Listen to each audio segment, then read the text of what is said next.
दोस्तों, आज हम बात करेंगे इंडोनेशिया की हॉरर फिल्म में द डेविल टेक यू के बारे में, जिसे तीमो चेहाजंतो ने डायरेक्ट किया है।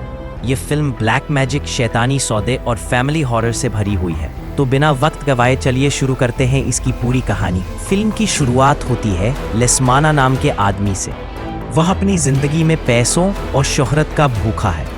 एक दिन वह एक काले तांत्रिक के पास जाता है और शैतान से सौदा करता है। इस सौदे के बदले शैतान उसे अमीर बना देता है, लेकिन यह दौलत उसकी पहली बीवी की कुर्बानी लेकर आती है। यानी उसने अपनी ही पत्नी को मार डाला था ताकि शैतान खुश हो सके। कई साल बाद हम देखते हैं कि लेस्माना बीमार पड़ चुका है। उसका शरीर सड़ रहा है और चेहरा धीरे धीरे भयानक बनता जा रहा है। डॉक्टर्स भी समझ नहीं पाते कि उसे क्या बीमारी है। यहीं से कहानी में एंट्री होती है उसकी बेटी अल्फी की, जो अपनी मां की मौत के बाद हमेशा अपने पिता से नाराज रही है। लेस्माना की दूसरी पत्नी लिलिस और उसके बच्चे मिलकर यह तय करते हैं कि उन्हें लेस्माना का पुराना विला देखना चाहिए। शायद वहां से उन्हें दौलत या कोई राज मिल जाए। सब लोग उस सुनसान विला में पहुंचते हैं। अल्फी, उसकी सौतेली मां लिलिस और सौतेले भाई बहन। घर में कदम रखते ही अजीब घटनाएं शुरू हो जाती हैं। पुरानी दीवारों से खून टपकने लगता है, दरवाजे अपने आप बंद हो जाते हैं और चीखें सुनाई देती हैं। अचानक एक एक करके घर के लोग बुरी आत्माओं के शिकार बनने लगते हैं। पहला शिकार लेस्माना की दूसरी पत्नी लिलिस का होता है। सब लोग बहुत डर जाते हैं। तभी बेसमेंट में काली परछाइयां दिखाई देती हैं। शीशों में खतरनाक चेहरे झलकते हैं।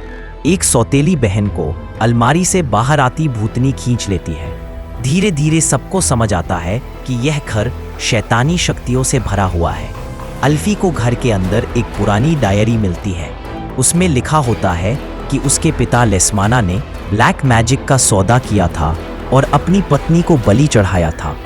यानी अल्फी की मां की मौत कोई हादसा नहीं, बल्कि शैतानी बलि थी। यह सच सामने आते ही अल्फी के दिल में गुस्सा और डर दोनों भर जाते हैं। विला के अंदर हालात बिगड़ते जाते हैं। दीवारों से इंसानी हाथ निकलकर हमला करते हैं। लिलिस को कोई अदृश्य ताकत उठाकर पटक देती है। एक भाई सीढ़ियों से गिरकर मर जाता है। हर कमरे में अलग अलग तरह की शैतानी आत्माएं हमला करती है। फैमिली धीरे धीरे खत्म होने लगती है। इस बीच अस्पताल में पड़ा लेस्माना भी शैतान के कब्जे में आ जाता है। उसका शरीर पूरी तरह सड़ चुका होता है और वह इंसान से ज्यादा दानव जैसा दिखने लगता है।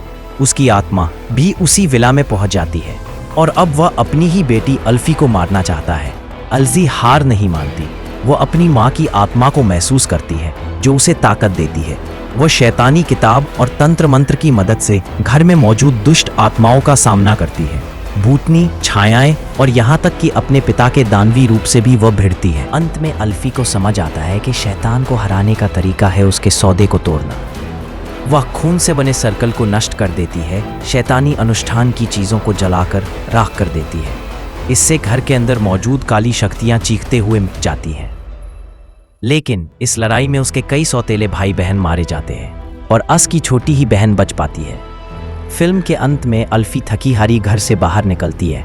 सब कुछ शांत लगता है, लेकिन अचानक उसे महसूस होता है कि कोई काली परछाई अब भी उसका पीछा कर रही है। यानी शैतान पूरी तरह खत्म नहीं हुआ।